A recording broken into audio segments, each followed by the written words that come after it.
how the heck did something like this happen last night? Well, I wish I wasn't the one doing it. I wish it didn't happen, obviously, because he really is one of the beloved figures in franchise history.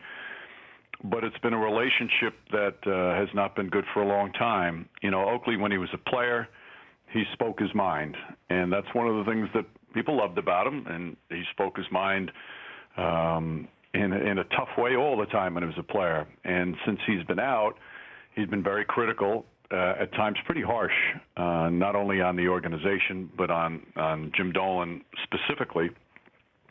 So it's made for an estranged relationship. And there have been times they've tried to patch it up. There have been olive branches extended, and it never works out. And you know, I think it just came to a head last night that turned into something that just should have never happened. I mean, it's so ugly. But apparently he was pretty abusive towards the people who tried to calm him down, and it just escalated and turned into something it never should have. But there's such a, it's kind of a sick feeling in my stomach about it, again, because of what he meant to the organization.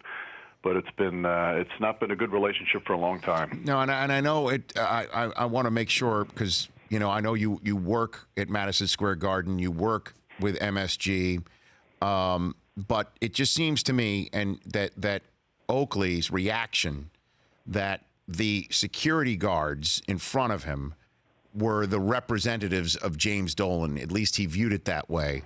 And the boiling point had reached to the point where now he's in public.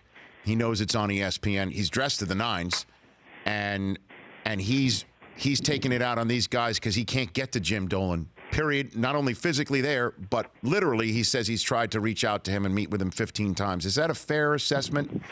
In a way. Well, you hear both sides, Rich, and Oakley's one of my all-time favorite players, and had such a wonderful relationship with him as a team broadcaster as well. And I've been hoping for a long time now that it works it out, but he sometimes has been his own worst enemy. I mean, it's okay, you criticize the organization, you don't like the way they're going, but it's gotten personal a few times. It's gotten over the line is probably the best way to say it. And last night, from talking to different people, some of the NYPD policemen who were there said he just was very abusive. The language was really inappropriate, and they had no choice but to get him to come out or throw him out because he didn't.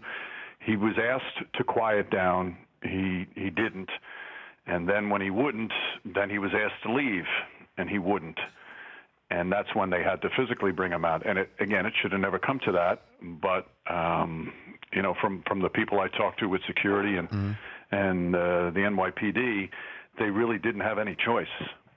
Mike Breen joining me here on the Rich Eisen Show, and then last one on this one, and I want to turn the page to this monster game you'll be calling on ABC on Saturday night. So why won't the owner of the Knicks just realize that he is one of the most beloved figures in franchise, and even though he has said what he said, be a bigger guy, knowing that Charles is just maybe lashing out because he's hurt, and sit down. Like, why can't we get this thing together? Certainly now that this could even be the impetus that this happened.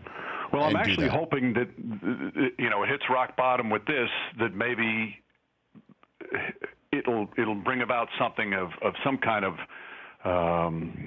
meeting of the minds, and they can figure it out. But I will say this, and this I know for a fact, is the Knicks have extended many olive branches. It's not like Charles is asked to meet with the owner and they say no. They've tried several times. I mean, he has some good friends who are in the organization. Alan Houston's been in the front office for years, and Alan has tried to get Oak to cut back on the rhetoric and the critical, so they can establish it. Herb Williams, when he was an assistant coach, did the same thing. Donnie Walsh really made an attempt to bring him back in, to the point of saying, "Hey, let's bring you in and work in the front office with us." And those were not met with the most positive results. So it's not like it hasn't tried. Oak is his own man, and he has always spoken his mind. I think in this time it's gone a little too far. And when a guy owns the building and owns the team, and someone is trashing him and his team on a regular basis, I mean, you can't expect them to welcome you with open arms. That's just not reality. And if Oakley feels that way, and God bless him if he does, but he can't expect to have it both ways from that standpoint. So I think that's kind of where it lands. But I do say, Rich, that they have extended the olive branch to him a number of times. What a night, Mike. I mean, I honestly have never seen it. I mean, I guess, where does this rank?